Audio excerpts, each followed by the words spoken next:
మంచి ఆహారంతో పాటు కావాలి స్వచ్ఛమైన నీరు. అదే సనాతన్ జల్. వివరాలకు 8919763872. ఒక అమ్మాయి 10th చదివే అమ్మాయి ఇన్‌స్టాలో ఒక అబ్బాయి పరిచయం అయ్యాడని, ఆ అబ్బాయితోన మళ్ళీ లవ్‌లో పడ్డానని ఆ పేపర్‌లోన వార్తలు మనకు చెప్తుంది. తను అబ్బాయితో పాటు వెళ్ళిపోయి మళ్ళీ అగైన్ షీ కేమ్ బ్యాక్. తల్లి గట్టిగా మందలించింది. ఇలా చేస్తారా ఎవరైనా? 10వ తరగతి చదువుకోవాలి కదా! ఎందుకు ఇలా చేసావు అని గట్టిగా మందలించింది. సో, ఏ పేరెంట్ అయినా అది అలాగే చేస్తారు కదా! కానీ ఆ అమ్మాయి మనసులో కసి పెట్టుకొని తన ప్రియుడి సాయంతో ఆ తల్లిని చంపేసిందండి. ఎంత ఇన్‌హ్యూమన్ అని అనిపిస్తుంది. That too in very minor age. మీరు అన్న ఈ పరిస్థితులన్నిటికీ ఆ రోజే చేసిన డెసిషన్ కాదు.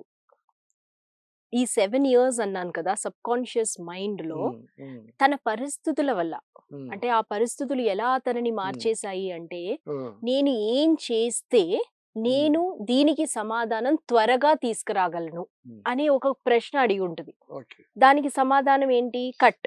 అంటే ఆ మనిషినే తీసేయి అనే ఒక ఆ థాట్ ప్రాసెస్‌లోకి వెళ్ళిపోవడం స్టార్ట్ అయిపోయి ఉంటది.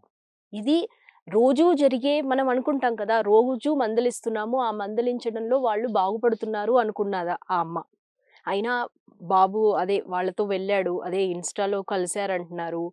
ఆ తర్వాత వెళ్ళారు, బయటికెళ్లారు, మళ్ళీ తిరిగొచ్చారు. ఇంటికి రాగానే తనకి అక్కడ జరిగిన ఆ సిట్యుయేషన్‌లో తన ఆనందం పొందిన సమయంలో తనకిక్కడ ఆనందం పొందట్లేదు. మళ్ళీ అడ్డుకట్టగా మా అమ్మే ఉంది కదా! అని ఇలాంటి థాట్‌ని మనము ఆ థాట్‌ని మనం కంట్రోల్ చేయలేం కదా! తన మనసులో ఏం నడుస్తుంది అనే దాని మీద మనము కంట్రోల్ అనేది ఉండదు పేరెంట్‌కి. ఈ టైంలో ఈ అమ్మాయి ఇలాంటి పరిస్థితుల్లో తనకు సమాధానం త్వరగా రావాలి. దీనికి మెయిన్ కష్టమైన, ఇష్టమైన పని ఏంటి అంటే, నాకు ఇన్‌స్టంట్‌గా ప్రాబ్లమ్ సాల్వ్ అవ్వాలి. ఈ ఇన్‌స్టంట్ అనే పరిస్థితుల్లో ఇలాంటి పరిస్థితులు ఏర్పడుతున్నాయి.